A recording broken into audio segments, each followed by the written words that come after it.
आज हमारे तमाम सारे भक्तों ने यह पूछा कि भगवान राम के अंदर ऐसी सोच कैसे आ गई कि उन्हें मर्यादा पुरुषोत्तम कहा गया। तो मेरे भक्तों, मैं आप सभी को बताऊं कि इस विषय को जानने के लिए आपको यह जानना पड़ेगा कि प्रभु श्री राम का जन्म कैसे हुआ। महाराजा दशरथ के कोई संतान नहीं थी। जब ऋषियों ने पुत्रेष्ठ यज्ञ किया तो पुत्रेष्ठ यज्ञ में महाराज दशरथ जी से ऋषियों ने कहा कि यदि आप अपने इच्छाओं को पूरा करना चाहते हैं तो एक गौ माता की सेवा आपको करना पड़ेगा, और उस सेवा से जब गौ माता खुश हो जाएंगी तो कामधेनु हो जाएंगी, और जब कामधेनु हो जाएंगी तब उनसे आप जो कुछ भी मांगेंगे वो आपको मिल जाएगा। मेरे भक्तों, सज्जनों, महाराजा दशरथ ने अपनी रानियों के साथ गौ माता का सेवा किया, और उस गौ माता के दूध से जो खीर बना उस खीर को महाराज ने अपने तीनों रानियों को खिलाया, और उस खीर का प्रभाव हुआ कि तीनों रानियों को 4 संतान पैदा हुए।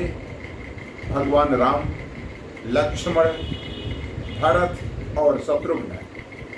तो आप देखें अगर कि जब राम को राजगद्दी मिलने वाली थी और राजगद्दी मिलते मिलते उनसे महाराज जी ने कहा कि आपको 14 वर्ष का वनवास के लिए आपको जाना होगा, तो उस दूध का प्रभाव था, वो देसी गाय के दूध का प्रभाव था, तो उन्होंने सहर्ष इस बात को स्वीकार कर लिया।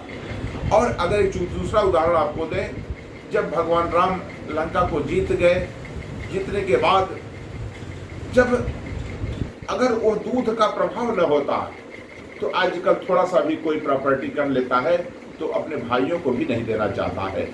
लेकिन मर्यादा पुरुषोत्तम श्री राम ये जानते हैं कि रावण का संपत्ति है और रावण के संपत्ति पर विभीषण का अधिकार है, इसलिए उस सारी संपत्ति को उन्होंने विभीषण को दिया। गोस्वामी जी कहते हैं कि जो संपत्ति शिव राव नहीं, दीन दिए दसमात, असोई संपदा विभीषण नहीं, संकुच दीन रघुनाथ। सब चाहते हुए प्रभु राम देते हैं।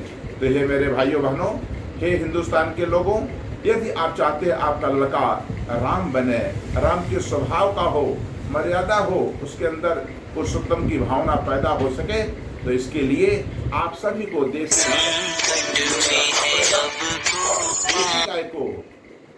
देसी गाय को आपको सेवा करना पड़ेगा, और उस सेवा से जो देसी गाय दूध देगी, आशीर्वाद देगी, तो आपका लड़का मर्यादा पुरुषोत्तम श्री राम जैसा हो सकता है।